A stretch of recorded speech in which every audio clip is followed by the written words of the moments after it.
ওইটা নিয়ে গতকালকে আলোচনা করেছি। না, দুই ছিল, আমারটাই দুই আচ্ছা, লেখা দুই আছে। লেখা ছিল। তা কোনো জায়গায় কিছু ব্যবস্থা হলো না? আজকে তো কি অ্যাসাইনমেন্ট করলেন তাহলে, যে আজকে জয়েন করতে পারেন না? কোনো প্রাইভেট স্কুলে তো জয়েন করতে পারতেন, পারতেন।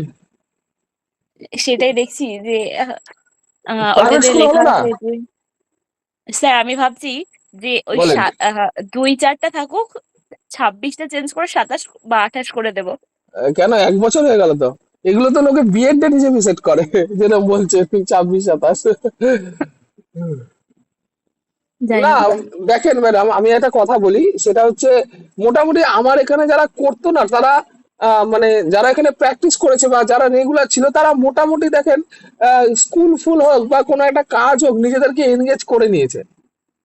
এর জন্য দেখেন এখানে নাম্বার অফ স্টুডেন্ট আমাদের এখানে আস্তে আস্তে কমে এসছে, মানে সবাই ব্যস্ত হয়ে গেছে। হ্যাঁ, সবাই আপনিও, ব্যস্ত, আর কিছুটা ধরুন রিক্রুটমেন্টটা চেঞ্জ করে দিয়েছে যেহেতু ডেট গুলো, হ্যাঁ, তাই ডেট গুলো সবাই একটু চেঞ্জ মানে হয়েছে, সবাই নিজের নিজের জায়গা খুঁজে নিয়েছে। তা ওর হ্যাঁ। জন্যই বলছিলাম যে আপনিও হয়তো প্রাইভেট স্কুলেও হয়তো কিছু অ্যাপ্লিকেশন করেছিলেন বা গেছিলেন এরকম কিছু, সেটা জানতে না না চাইছিলাম। না স্যার। করতে পারতেন কিছু লোকাল স্কুল ফুল, বলি আপনি। ও, আপনি তো করছেন। ওই যে একটা স্কুলে ভলেন্টিয়ারি হিসেবে, ওইটার কি খবর? ওটা একটু বলেন, ওই গল্পটা শোনা হয়নি। এতদিন কি স্কুলের সাথে বিজি ছিলেন নাকি, না একদিনই স্কুল, গেছিলেন স্কুলে? না না না, স্কুল যাই মাঝে মাঝে। আর আচ্ছা। এছাড়াও সেন্টারটা খুলেছি তো ওটা নিয়ে একটু ব্যস্ত রয়েছি। হ্যাঁ, হ্যাঁ, আর হ্যাঁ। বিএড করছি তো বিএড এর অ্যাসাইনমেন্ট গুলো লেখালেখি চলছে।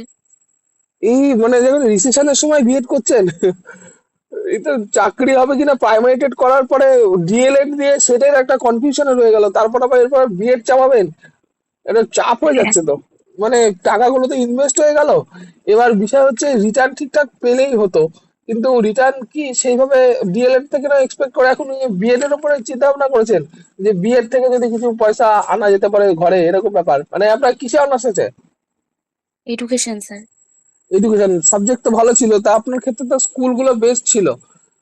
তবে এখনো আপনি মানে স্কুলগুলোর, মানে যদি চান তো স্কুলগুলোতেও কিন্তু এখন নিচ্ছে, জানেন তো? যেমন আমি বলি, যেমন তৃপ্তি, তৃপ্তি কিন্তু একটা স্কুলে জয়েন করেছে, জানেন তো? হ্যাঁ স্যার, বলছিল তো। হ্যাঁ, বলছিল। আমি অনেকদিন ওর সাথে কথা নেই, মানে আমার অনলাইন ক্লাসে আসতে পারে না। তার সবথেকে বড় কারণ হচ্ছে স্কুল করে এসে না ওর আর শরীরে এনার্জি থাকে না আমার ক্লাস করার। আমার সাথে কথা আর হচ্ছিল এর টিউশন আগে পড়ায়, দেখলাম। তারপর হ্যাঁ, আবার টিউশন টিউশন পড়ায়। পড়ায়। হ্যাঁ, এবার ব্যাপারটা হচ্ছে কি বলেন তো, কবে আপনি স্কুলে চাকরি পাবেন সেটার জন্য অপেক্ষা না করে আমি বলবো যে মোটামুটি স্কুল টুল যদি জয়েন করতে পারতেন, যেহেতু এডুকেশন সাবজেক্ট আছে আপনার। তা লোকাল, যদি আপনাদের লোকালে কোনো ইংলিশ মিডিয়াম স্কুল, যার যেহেতু প্রাইভেট স্কুল খুলেছে, এরকম কোনো স্কুল তো জানা নেই, বা স্যার, কারোর সাথে কোনো লিঙ্ক? টাকাটা ভীষণই কম। ওই 1,500 2,000 বলে তো। সে তাতে করে আমার জার্নি যেটা হবে, মানে টোটো ভাড়াতেই ফুরিয়ে যাবে। মানে সাইকেল চালাতে পারেন না? সাইকেল তো চালাতে পারি। মানে সাইকেল চালানোর দূরত্ব না, মানে তার থেকে বেশি দূরত্ব হয়ে যাচ্ছে নাকি? না, সাইকেল চালানোর মধ্যে এসে যাবে।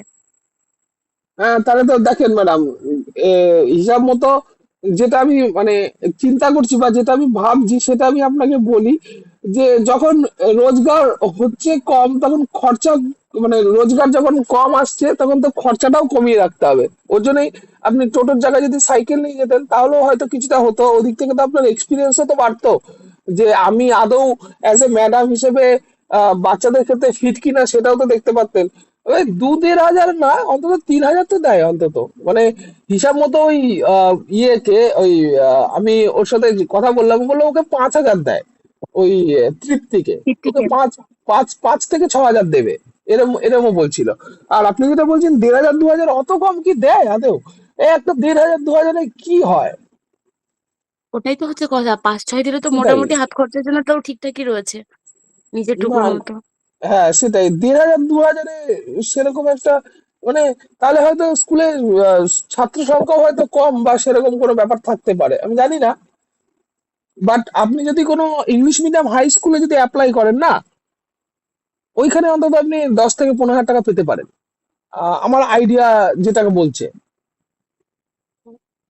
মানে যে সমস্ত স্কুলগুলো ইংলিশ মিডিয়াম আছে হায়ার সেকেন্ডারি লেভেলে, সেই স্কুলগুলো কিন্তু একটু বেশি পয়সা দেয়। আহ, মানে আমার দেখা ঘটনা থেকে বলছি। আর তৃপ্তি একটা এই মিশনারি টাইপের স্কুল আছে, ওই স্কুলে জয়েন করেছে। তো ওইখানে বললো 6,000 টাকা, 5 থেকে 6,000 টাকা দেবে, আর তার সাথে খাওয়াটাও পায়, দুপুরে একবার খাওয়া মিল পায় একটা। আচ্ছা, তাহলে তো ভালো, 5-6 হাজার নিজের হাত খরচার জন্য মোটামুটি তাও ঠিকই রয়েছে। হ্যাঁ, না আপনার তো হিসাব অনুযায়ী দেখেন, যদি 5-6 হাজারের জায়গায় যদি আপনার অন্তত 3-4 হাজার টাকা হয়, যদি আপনি সাইকেল চালিয়েও যেতে পারেন, তাহলে তো মোটামুটি দেখেন টাকাটা তো ফ্যাক্টর না, অন্তত বাচ্চাদের সাথে ইন্টারাক্ট তো করতে পারবেন। প্র্যাকটিস। দেখেন মানে সব থেকে বড় জিনিস যেটা, সেটা হচ্ছে আপনার একটা স্কুল করার, যে স্কুল স্কুল থেকেও তো সেই বললেন যেরকম 6 মাসে গিয়ে 4,000 টাকা না 5,000 টাকা পান। 6 মাস না 4 মাসে যেন কি একটা আছে না আপনার কোর্সটায়। হ্যাঁ, 6 মাসে। 6 মাসে 4,000 টাকা। তা সে সাথে সাথে যদি একটা কোনো স্কুলে জয়েন করতে পারেন, দেখেন কেন আমি এই কথাগুলো বলছি, দেখেন পড়ার আর কিছু বাকি নেই, বুঝলেন তো। তার সব থেকে বড় কারণ হচ্ছে যতগুলো জিনিস যেভাবে হোক, যেই রকম ভাবে জিজ্ঞেস করার দরকার হতে পারে, বা ইন্টারভিউয়ার আপনাকে যেভাবে জিজ্ঞেস করবে সেরকম করিয়ে দিয়েছি। এবার আমার মতে মনে হয় এখন আর থিওরিটা থেকে প্র্যাকটিক্যাল কিছু আপনার জিনিসটা সম্পদ থেকে কিছু অ্যাড করা আমার মনে হয় এটা বেটার হবে। বুঝতে পারলাম আমি যা বলতে চাইছি। হ্যাঁ স্যার, বুঝতে পারছি। প্র্যাকটিক্যালি যদি কিছু করতে পারেন, কারণ দেখেন আপনাদের এই যে 2022-এর যে ট্রেনের কথা, সেইটা মোটামুটি 10 বছর হচ্ছে, আমার আইডিয়া যা বলে 10 বছর ধরে আপনারা এটার ভিতরে আছেন। কেন 2022-এর পরীক্ষার ফর্ম ফিল আপ থেকে শুরু করে আজকের ডেট অব্দি যদি হিসাব করি, মানে আপনাদের ইন্টারভিউ অব্দি হিসাব যদি করি, তাহলে মোটামুটি 10 বছর তো হয়েই যাবে আশা করা যায়। আপনারা এটা নিয়ে ঘাটছেন আশা করছি।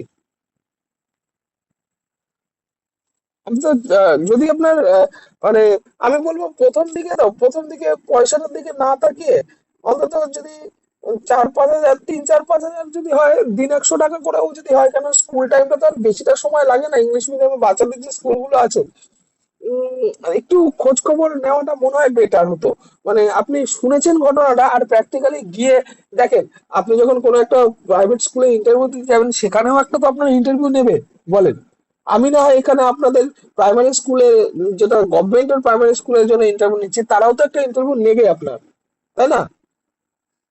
তাই সেই জায়গাটা তো দেখতে পারেন। মানে কেন বলছি কথাটা, নিজেকে একটু বাজিয়েও দেখেন না, যে সরকারি স্কুল বাদ দিয়েও বেসরকারি স্কুলের ক্ষেত্রেও আমি কতটা ফিট, আমি এই জায়গাটা বলছিলাম। বোঝাতে পারছি আপনাকে? হ্যাঁ স্যার, একদম। তার জন্য আপনাকে কি হয়, একটা সিভি নিয়ে গেলেন, মানে যেটাকে ওয়াকিং বলে। মানে ধরেন কোনো একটা স্কুল আছে আপনার আপনার এরিয়ায়, হ্যাঁ, এই এরিয়ায় আপনি স্কুলে গেলেন আপনার একটা বায়োডাটা নিয়ে, গিয়ে বললেন যে স্যার আমাকে যদি একটা ইন্টারভিউ দেওয়ার সুযোগ দেওয়া হয়, বা আমি ইন্টারভিউ দিতে এসেছি, তাহলে ওরা ইন্টারভিউ নেয়, জানেন তো। আমি দেখেছি এই ঘটনাটা, যে আপনি হয়তো ওয়াকিং হিসেবে গেছেন, তা গিয়ে আপনি একটা ইন্টারভিউ দিচ্ছেন, আপনাকে না নিলেও কিন্তু আপনাকে একটু বাজিয়ে দেখবে, বা আপনার একটা ইন্টারভিউ ওরা নেবে। আপনি যেদিনকে ধরেন সিভি দিয়ে আসলেন, বা সিভি ওদেরকে মেল করলে ওরা পাঠায় না, হোয়াটসঅ্যাপ করলেও পাঠায় না, ওই ডাইরেক্ট ভিজিট করতে হয় স্কুল। একটু চেষ্টা করে দেখতে পারেন, যে হয়তো না হলো কিন্তু বুঝতে পারেন যে কি কি জিনিসগুলো জিজ্ঞেস করে, আর কোন কোন জিনিসগুলো আমাকে একটু আরেকটু ডেভেলপ করতে হবে ওই স্কুলে চান্স পাওয়ার জন্য। ওরা কাউকেই সরাসরি বলবে না যে আমাদের লাগবে না, কেননা ওদেরও ব্যাকআপ স্টাফের দরকার হয়। তা ব্যাকআপ স্টাফ ওরা কোথা থেকে নেয়, যারা ওদের কাছে এসেছিল ওয়াকিং এ সেইখান থেকে ওরা নিয়ে নেয়।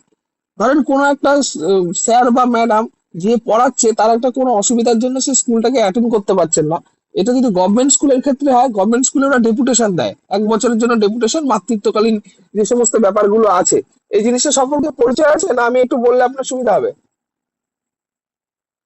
হ্যাঁ স্যার, বলুন। আমি অল্প অল্প জানি যে আচ্ছা, আহ আমি বলে দিচ্ছি। ধরুন কোনো একটা ম্যাডাম তার প্রেগনেন্সির জন্য ছুটি নেবে, ঠিক আছে। তা গভর্নমেন্টের ক্ষেত্রে কি আসে, প্রেগনেন্সির জন্য মেয়েরা পায় 4 বছর আর ছেলেরা পায় 15 দিন। মানে ধরুন কোনো একটা ম্যাডামের বাচ্চা হবে, তা তার জন্য সে টোটাল 4 বছর ছুটি পায় গভর্নমেন্টে, ঠিক আছে। এইবার গভর্নমেন্ট কি করে, ওই যে পোস্টটা ভ্যাকেন্ট হয়ে গেল না, ওই ভ্যাকেন্টে ডেপুটেশন একটা স্টাফ নেয়। মানে আমার একটা ছাত্র ছিল, সে সংস্কৃতিতে অনার্স ছিল। এবার সংস্কৃতিতে অনার্স ছিল, সে আমাকে একদিন বলছে যে স্যার আমি তো স্কুলে চাকরি পেয়েছি। আলাম বলো ব্যাপারটা, তাহলে খুব ভালো, কংগ্রাচুলেশন করলাম। তো বললো স্যার আমার ওইরকম ব্যাপারটা না, ব্যাপারটা হচ্ছে যে উনি ওই স্কুলে যে সংস্কৃতের ম্যাডাম ছিল না, ওনার বাচ্চা হবে। তা বাচ্চা হওয়ার জন্য 1 বছরের জন্য আমাকে নিচ্ছে। আমার খুব ভালো কথা। তো বলে 1 বছরের জন্য নিচ্ছে, খুব ভালো কথা। তা 1 বছরের জন্য নিচ্ছে, বিষয়টা কিরকম বলে, 1 বছর আমাকে গিয়ে ওই স্কুলে সংস্কৃত পড়াতে হবে, তার জন্য আমাকে 15,000 টাকা দেবে প্রতি মাসে। তা বললাম বাহ ভালো। আমি বললাম তুমি একটা কাজ করো, জয়েন করেছো খুব ভালো কথা। আর তার সাথে না ওই ওই সেন্টারটার মানে ওই তোমার ইনস্টিটিউশনটা লুফলস গুলো দেখো। এবার লুফলস গুলো কোনগুলো? লুফলস গুলো হচ্ছে যে আমি সংস্কৃত বাদ দিও না আর কি কি পড়াতে পারি। দেখুন, আপনি যদি কোনো একটা স্কুলে বালবাটিকা থেকে ক্লাস 5 পর্যন্ত, তখন আপনি যে সাবজেক্টই অনার্স হোক আর যেই সাবজেক্টই আপনার হোক না কেন, আপনি ওই ক্লাসগুলো নিতে পারবেন। তা পরবর্তীতে শুনলাম যে ওই ছেলেটা বলে, হ্যাঁ স্যার, আমি 1 বছর করেছি, তাই এখন আমি প্রাইমারি টিচার হিসেবে আছি, আর ওই ম্যাডামও চলে এসছে। আলাম বাহ, খুব ভালো কথা। বললো মায়না কেমন দিচ্ছে? বলে এখন তো সেরকম মায়না দিচ্ছে না, মানে আমাকে 12,000 টাকা দেয়।